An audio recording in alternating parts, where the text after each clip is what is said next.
Bom, vocês já viram que microfone, púlpito não é muito a minha praia.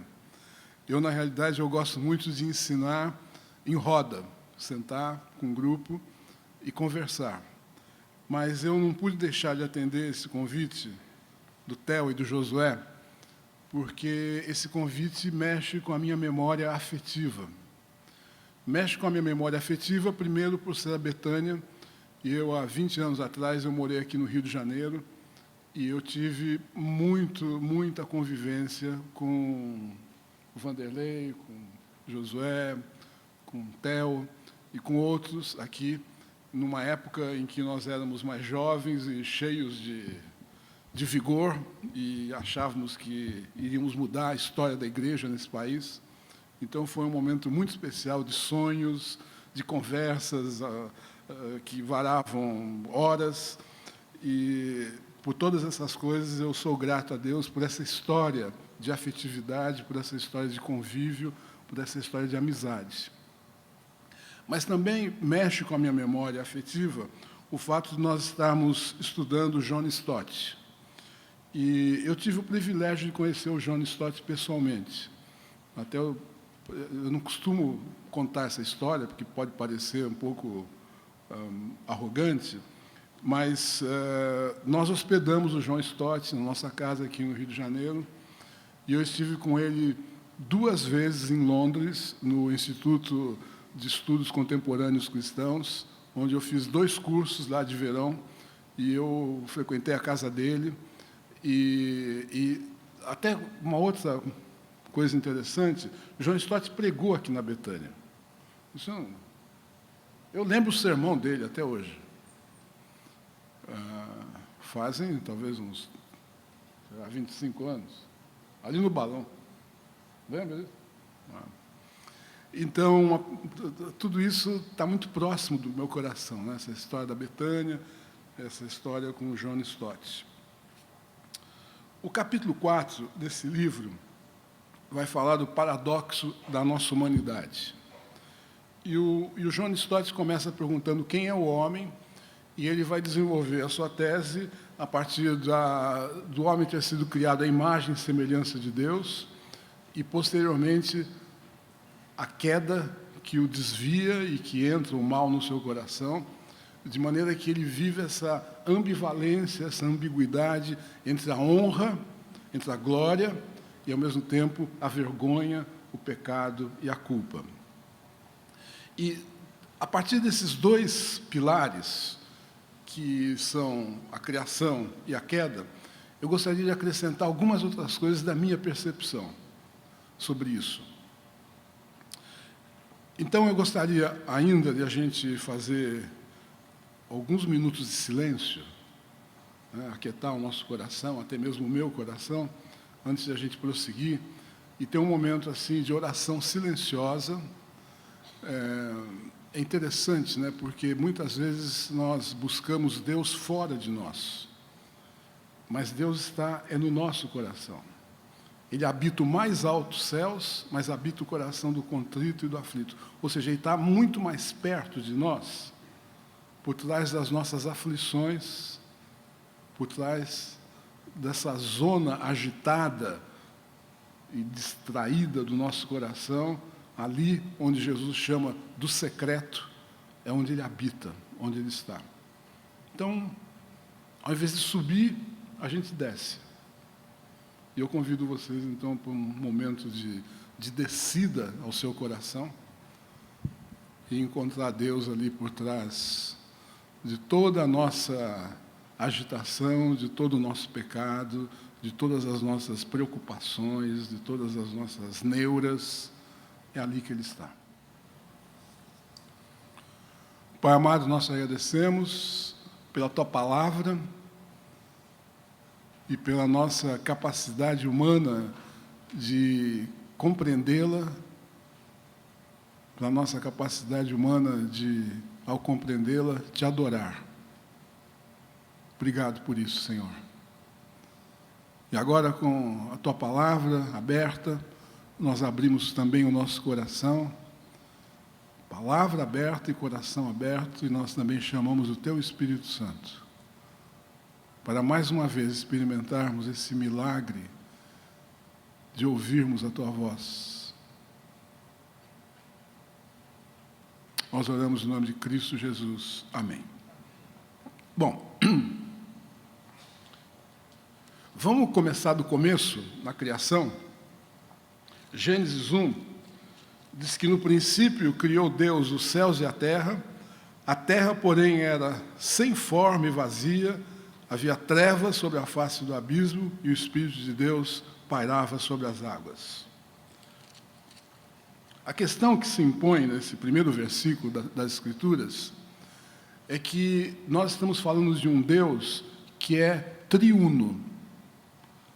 Aí está o Deus que cria, o Pai, o Espírito que paira sobre as águas, e esse disse Deus, essa palavra, esse logos, que sai da boca de Deus e que vai comunicar algo ao universo, é Cristo. Aí a gente entende João dizendo mais para frente que o verbo, ou logos, ou essa palavra que disse, se fez carne e habitou entre nós, e vimos a sua glória, glória como unigênito do Pai. O que é essa primeira palavra? Essa primeira palavra é fiat lux, haja luz. É uma palavra que invade o nada, as trevas, o abismo, o caos, e começa a colocar ordem e beleza.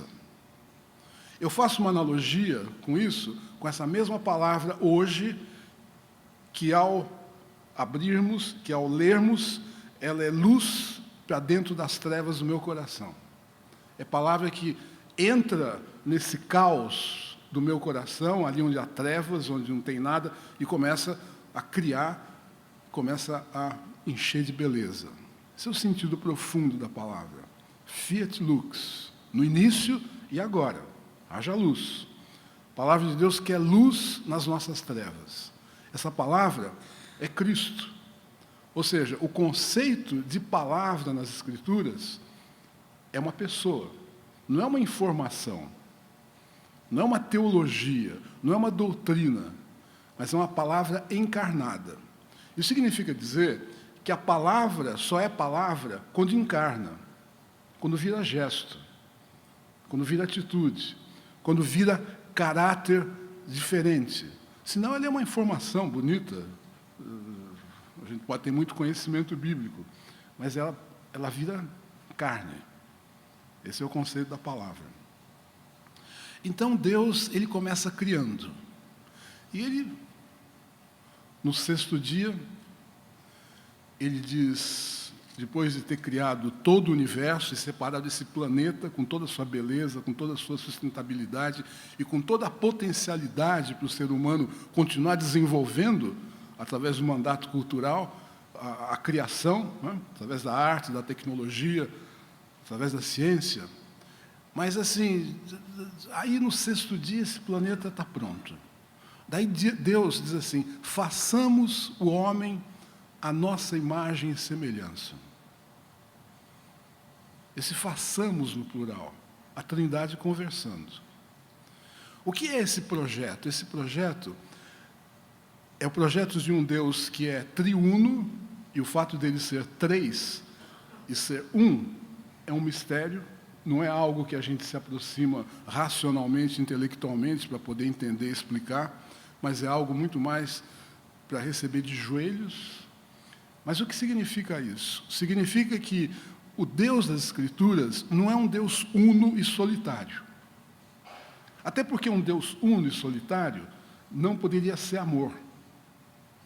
Deus é amor porque ele subsiste em três pessoas, eternamente, que estão voltadas uma para a outra, de tal forma, de tal intensidade afetiva, amorosa, que eles se interpenetram num eterno abraço de amor. E nós olhamos e vemos um. Mas é o Pai, é o Filho e o Espírito Santo. Ou seja, o Deus da Bíblia é uma comunidade de amor, como ponto de partida. Aí a gente começa a entender a criação. Façamos o homem à nossa imagem e semelhança, significa dizer que a Trindade está tão cheia de um amor transbordante, que diz assim, vamos fazer um outro. menor do que nós, mas com a mesma capacidade de se relacionar, de fazer vínculo, de ter intimidade e de se aproximar numa relação interpenetrante. Aí a gente entende Jesus dizendo o seguinte: assim como tu és um em mim, sejam eles um em nós. Ou seja, o projeto da Trindade é convidar o homem a fazer parte dessa eterna correlação perfeita de amor do Pai, do Filho e do Espírito Santo. Se converter significa participar dessa. Então, a grande questão do imago Dei, ou da imagem e semelhança, é a afetividade e a relacionalidade. Daí a gente entende Paulo dizendo, ainda que eu fale a língua dos anjos, ainda que eu dê todos os meus bens aos pobres, se eu não amar, se eu não for capaz de vencer essa turbulência egoísta e da minha autonomia em direção ao outro, em busca do outro, e fazer vínculo de afeto, de intimidade, de amor com ele, então não serve para nada.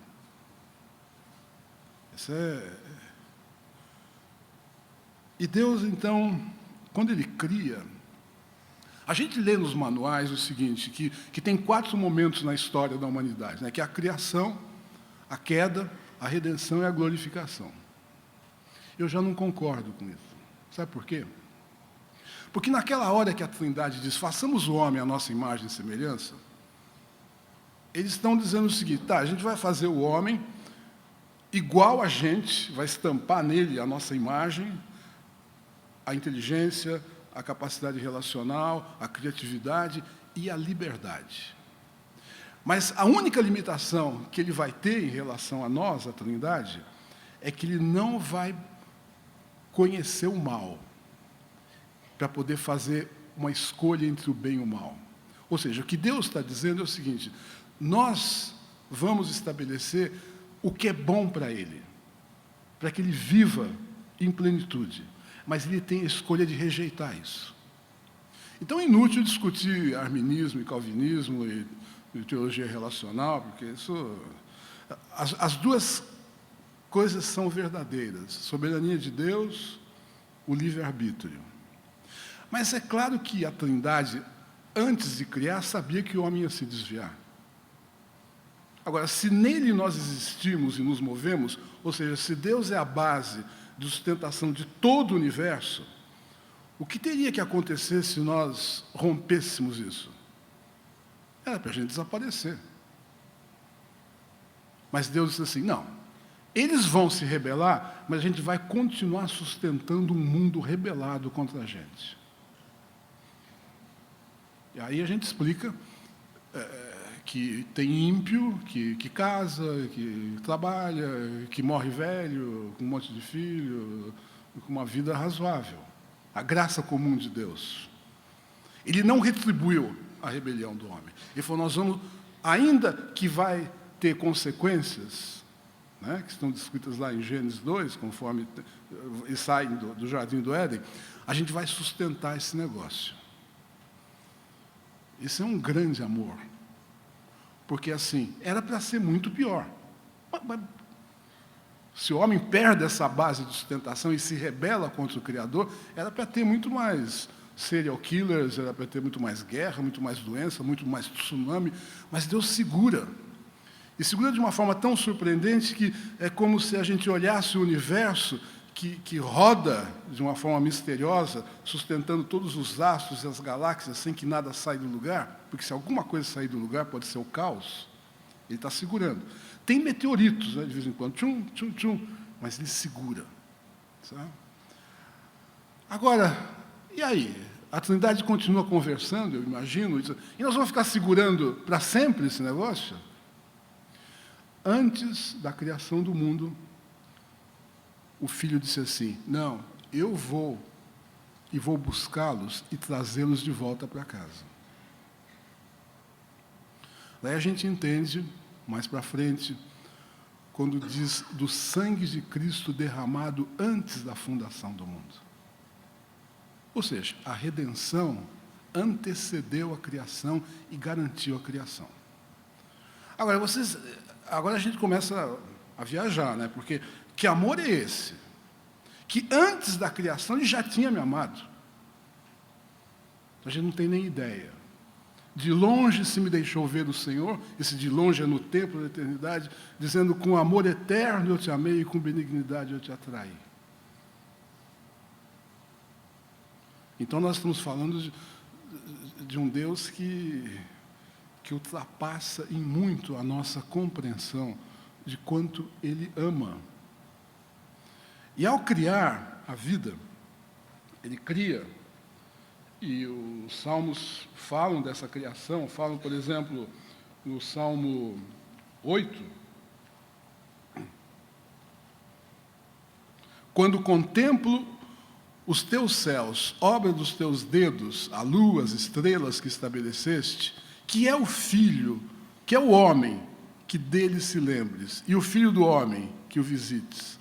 Fizeste-o, no entanto, por um pouco menor do que Deus, e de honra e de glória o coroaste.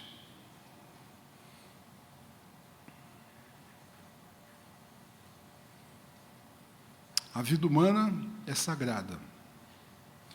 E a gente não tem nem ideia do quanto nós somos amados por termos sido criados à imagem e semelhança de Deus e o sangue de Cristo ter sido vertido antes da fundação do mundo para garantir a criação e a nossa redenção. O salmista, quando ele fica pensando, né, nessa dimensão, o Salmo 139, ele vai dizer o seguinte: graças te dou pelo modo assombrosamente maravilhoso com que me criaste. Os teus olhos viram a substância ainda informe, quando no oculto eu fui formado e entretecido como nas profundezas da terra. Os teus olhos viram a substância ainda informe, quando no oculto eu fui formado. O que o salmista está dizendo aqui? O salmista está dizendo o seguinte: Senhor, graças te dou pelo momento em que aquele espermatozoide de meu pai fecundou o óvulo da minha mãe. Ali, naquela relação, que foi uma relação de amor, tu dividiste da tua honra com os meus pais, eles se tornaram co-criadores da minha vida contigo, e tu disseste sim para mim. Sim à vida, à minha vida. Por isso ele começa dizendo o seguinte: graças te dou. Por que está aqui alguma coisa ao invés do nada? Por um milagre. Por uma expressão profunda do amor de Deus, que me criou. E quando o salmista fala isso, no versículo 14, ele vai usar duas expressões aqui para essa gratidão, quando ele diz assim: visto que por modo assombrosamente, maravilhoso, me formaste. Essa palavra assombro, essa palavra maravilha, estão ligadas ao mistério de Deus, ao mistério da minha vida. Então nós somos todos criados à imagem e semelhança de Deus. Esse é o fundamento para o respeito e para os direitos humanos. E Deus nos colocou nesse planeta que Ele fez, com toda a sua beleza e sustentabilidade. Nesse sentido, o planeta também é sagrado. É tão sagrado porque o planeta é um templo, no sentido do lugar do encontro de Deus com o homem. Quando Deus cria, finalmente, a mulher, faz o homem adormecer, e o homem, quando acorda, encontra a Eva, canta o primeiro cântico das Escrituras, o texto diz: viu Deus, era muito bom, ele para de criar. Ele entra no descanso, e o descanso do sétimo dia não é um descanso porque ele estava cansado, é um descanso porque ele quer desfrutar daquilo que ele tinha criado. E ele vem passear com o homem e com a mulher no jardim. Essa é a nossa origem. Esse é o nosso DNA. É daí que a gente veio. E é preciso entender isso, como primeiro lugar. Agora, tem a queda. A árvore do conhecimento do bem e do mal era necessária, porque o homem foi criado na liberdade. Mas, ao ser criado nessa liberdade, ele é tentado pela serpente. Essa serpente que diz assim, essa é a primeira tentação. A primeira tentação da serpente é lançar uma suspeita no coração do homem quanto à bondade e ao amor de Deus. Porque a serpente disse mais ou menos assim, olha, quer dizer que pode comer de tudo que está aí? Pode. Menos daquela. Menos daquela. Pô, então abre o olho que aí tem coisa. Esse Deus não está tão bem intencionado. Ele não ameaçou vocês que se vocês comerem vocês vão morrer? Mentira. Ao contrário, se vocês comerem, daí que vocês vão viver e serem iguais a ele. E o homem ouviu essa história. Então, o pecado e a queda não é uma questão de desobediência moral, é uma questão ontológica. Se essa minha mão aqui resolvesse dar uns tapas na minha cara, isso seria desobediência moral. Agora, se essa minha mão dissesse assim, eu não quero mais fazer parte do corpo, você me corta que eu vou embora, e eu falar para ela, você vai morrer. Eu falo, não quero saber, pode me cortar que eu vou embora. Foi isso que o homem fez. Então, o estrago da queda é muito grande. É muito grande. A gente vai perceber o estrago e o tamanho da queda pelo tamanho ainda maior da reparação, que é a cruz de Jesus Cristo. Então, vocês imaginam o estrago. Lançou o homem nessa autonomia, nesse desejo não mais de ser o vice-rei, mas o rei, não mais de ser o embaixador, mas dar um golpe de Estado e tomar o poder lá da presidência. E, com isso, o homem, perdendo a dimensão do temor e da adoração, ele vai, doravante, adorar e colocar o seu projeto de vida em outras coisas que não Deus. Então, quando a gente olha essa dimensão da queda, a gente entende que Paulo diz assim, eu não compreendo o meu modo de agir. O querer fazer o bem está em mim, e magodei. Mas ao querer fazer o bem, eu encontro uma outra força dentro de mim que me leva a fazer não o bem que eu prefiro, mas o mal que eu detesto. Miserável homem que sou. Lanço o homem nesse desespero de perceber que ele tem um lado que é sublime, de um lado que é elevado, e a história da humanidade vai mostrar pessoas com ideal de sacrifício, de solidariedade, de desejo de bem comum muito grande, mas também pessoas que são capazes de fazer genocídios e mandar matar milhões. Você vai olhar o homem construindo hospitais e salvando vidas, mas do lado construindo armas de extermínio maciço. Esse é o mesmo homem. Essa dualidade, essa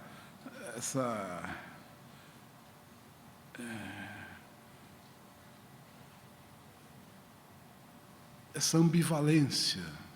Mas quando ele diz assim, miserável homem que sou, ele diz, graças a Deus por Jesus Cristo.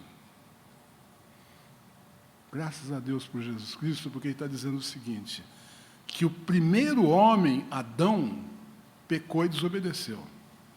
E o segundo homem, Jesus Cristo, ele foi obediente. Aí tem um jogo muito interessante, porque quando Adão peca, eu imagino que o diabo chegou para Deus e falou assim, escuta, quer dizer que você deu toda a autoridade para o homem para governar a terra? Deus disse, sim, eu dei toda a autoridade para o homem governar a terra. Só que ele não está mais no teu time agora, ele está jogando no meu. Ele veio para o meu time. E você não tem mais qualquer chance de governar através dele. Eu é que vou governar, porque ele está na minha mão. Eu imagino o diabo falando assim, você não vai mudar a regra do jogo, né? Deus falou, não vou mudar a regra do jogo. É um homem que vai governar a terra. Daí a gente entende o segundo Adão. É um homem que governa a terra. É Jesus Cristo. Porque nele a gente vê quem Deus é e o homem como deveria ser. Então, acho que essas são algumas percepções que eu gostaria, nesse primeiro momento, de deixar com vocês. Eu vou abrir um pouco para a gente conversar. Mas antes de abrir, assim, eu tenho uma pergunta. O que isso tudo gera em nós?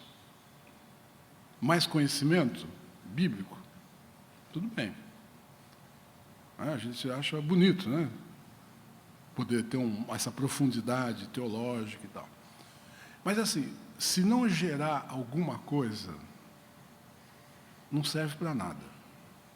Eu diria, na minha experiência, que saber que eu fui criado à imagem e semelhança de Deus, mas que também eu sou um filho de Adão e que peca compulsivamente, pecado como vício,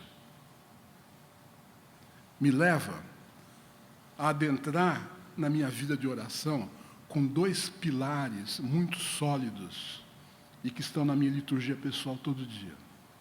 O primeiro é a gratidão. Obrigado, Senhor, pela vida. Obrigado por esse teu projeto, da humanidade. Obrigado por esse planeta. Obrigado pela minha capacidade de criar, de pensar, as liberdades que eu tenho de escolher. Obrigado, Senhor, por tão grande salvação em Cristo Jesus, que me arrancou desse império das trevas e me transportou para o reino do Filho no seu amor. Obrigado, Senhor. É gratidão profunda. Eu fico pasmo de ver como os crentes só oram para pedir coisas. E como essa relação com Deus é uma relação utilitária para evitar meu sofrimento. Daí eu fico ouvindo coisas do tipo assim, eu estou orando porque minha filha vai casar, eu vou fazer uma grande festa lá no clube para não chover aquele dia. Só que todos aqueles agricultores ao redor estão esperando chuva, porque não vai nascer as plantas. Aí Deus vai parar tudo. Ou então alguém que diz assim, eu fiz uma viagem para a Europa, e você não sabe, rapaz. O dia que eu fui pagar o cartão, eu paguei, no dia seguinte, o dólar aumentou 20%, graças a Deus por esse livramento. Daí eu fico pensando aqui, sabe que Deus, então, para aquele cara pagar e economizar 20%, ele fica segurando todos os mercados do mundo, e a economia, e a bolsa, Gratidão, gente, é um elemento fundamental da vida humana. O texto de Romanos diz que quando nós, como resultado da queda, nós não demos graça, nós nos tornamos desgraçadamente ingratos. É tanto para agradecer, gente, quando eu percebo esse projeto maior. É tanto. Porque minha vida é um milagre e o planeta é um milagre. Eu abro uma mexerica e eu estou diante de um milagre. De embalagem, de textura, de sabores, de nutrientes. Quando estala aquele gominho na minha boca, o que é isso? Daí eu vou estar preocupado no Natal, chegando no shopping, e orar para Deus me dar uma vaga de estacionamento na porta? Gratidão, como um pilar da vida de oração. Em tudo dai graças. Rendei graças ao Senhor porque Ele é bom e a sua misericórdia dura para sempre. Como um pilar fundamental da nossa vida de oração. Obrigado, Senhor, pela vida. Obrigado pela minha história, pelos meus pais. Obrigado pelas minhas dificuldades. Obrigado pelos meus amigos. Obrigado pela minha igreja. Obrigado, Senhor. Obrigado por tão grande salvação que antecedeu a criação. E esse amor que eu não posso nem imaginar com que eu fui amado e agraciado por Ti. E tudo o que o Senhor fez para me levar de volta para casa. Quando eu entendo que Deus é amor, eu começo a ler a Bíblia diferente. Para nós, evangélicos, A chave hermenêutica para entender a Bíblia é o livro de Romanos. Essa salvação forense, né, do réu, do juiz, do advogado, do acusador, da justificação, enfim, da absolvição, da pena. A gente gosta disso. Os pentecostais gostam muito do livro de Atos. Né? O pessoal da teologia de libertação é Êxodo, libertação da opressão. Para os místicos cristãos, quando eu falo místicos cristãos, aí localizando na história da igreja entre o ano 300 até o ano 1200, com Bernardo de Claraval, João da Cruz, Teresa d'Ávila, é o livro de Cantares. Eu sou do meu amado e ele é meu. Eu sou do meu amado e ele tem saudades de mim. Ou seja, para esse pessoal, a Bíblia é como se fossem cartas de amor de um Deus apaixonado pela gente, fazendo de tudo para ver se atrai a gente para um colóquio amoroso com ele. Daí a gente entende um pouco melhor, a partir de Cantares, que a igreja é a noiva. A noiva. Aí a gente entende melhor o livro de Cantares, e quando a mulher diz, por ti eu desfaleço de amor. Sustentai-me com passas, porque eu estou desfalecendo de amor. Ou seja, se toda essa história de teologia, de estudo da Bíblia, não tocar cordas profundas da minha afetividade e despertar em mim um desejo apaixonado por Deus, isso vira uma bela explicação. Mais nada. Então, vida de oração não é quantidade de respostas, mas é quanta realidade e afeto eu coloco. Senhor, meu amado, querido meu da minha alma, meu Redentor, minha rocha, eu te agradeço pelo milagre da minha existência, pelo milagre do meu corpo, pelo milagre do planeta. Eu entendo que a criação é sagrada e quando a criação sofre, tu sofres junto, eu também quero sofrer e me mobilizar para fazer alguma coisa. A segunda coisa, agora, depois Imago Dei, a coisa da queda, é assim, que um elemento fundamental da oração, primeiro eu falei da gratidão, é o quebrantamento e a confissão. Gente, o pecado não é um acidente de percurso. Eu falo assim, desculpa, eu estava meio nervoso, daí eu mirei contra você. Não. É, Senhor, tem misericórdia de mim, porque eu sou uma pessoa irada. É assim que eu lido com o conflito, na base do tranco e da bronca. O pecado, na espiritualidade clássica, é visto como vício. É uma dependência que ao ter contato com essa droga, me dá uma certa euforia, me dá um certo bem-estar, e que depois eu tenho que voltar e não consigo sair.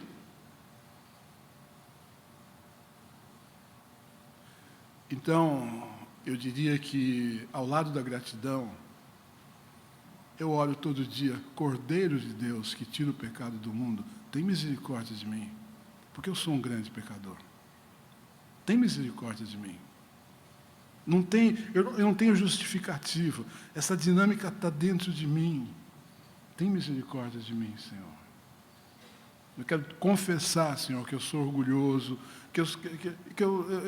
a minha fé é débil, eu sou uma pessoa insegura, eu sou uma pessoa egoísta. Está lá dentro. Porque a pior coisa que existe, gente, é o pecado travestido de piedade. Esse é o pecado nosso, dos crentes. Porque a gente começa a se achar muito justo. A gente começa a achar que eu não sou como os demais, que estão nos barzinhos ou estão na praia, eu estou aqui na igreja, na casa do Senhor. Eu não fumo, eu não bebo. E achar que essa justiça própria, me confere alguma coisa. Não. Eu diria que o santo não é alguém que não peca mais, mas é alguém que tem uma consciência tão profunda do seu pecado que vive completamente quebrantado e dependente de Deus 24 horas por dia. Essa é a história na revelação das Escrituras. Isaías, melhor homem do seu tempo, afasta-se de mim, Senhor. Meus lábios são indignos. Paulo, dos pecadores do qual eu sou maior.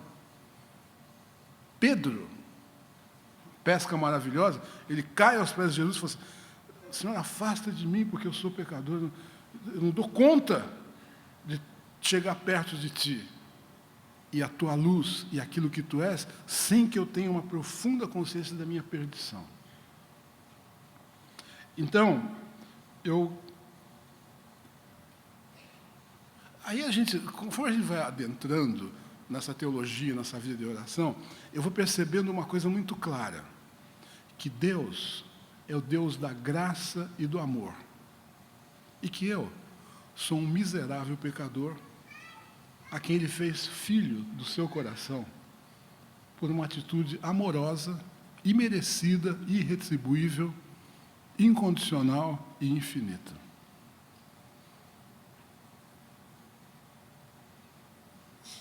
É isso. Eu queria convidar vocês, aqui no templo, de vocês fazerem uma oração, 2, 3 ou 2, e essa oração tenha gratidão e quebrantamento. Mas uma oração que não seja uma oração da boca para fora, e uma oração evento do culto hoje, mas que seja uma oração que de uma forma seja internalizada na tua liturgia pessoal e na tua vida, como existencialmente falando. Gratidão, quebrantamento, dependência de Deus. E aí, assim, eu acho que o louvor surge daí. Essa gratidão, esse quebrantamento, daí os meus lábios começam a se mover de uma forma misteriosa, porque eu estou diante do inefável, do inescrutável, do inominável, daquele que ultrapassa a minha compreensão e que só mesmo uma oração silenciosa que brota de um deslumbramento, de um extasiamento na presença dele, pode tentar descrever um pouco quem ele é. E aí eu aprendo também, fazendo esse caminho, a discutir e explicar tanto a vida e a Bíblia, e passo a vivê-la de uma forma mais concreta, sem precisar de grandes alardes. Que Deus nos abençoe. Eu convido vocês, então, a esse momento de oração, de gratidão e de confissão e quebrantamento.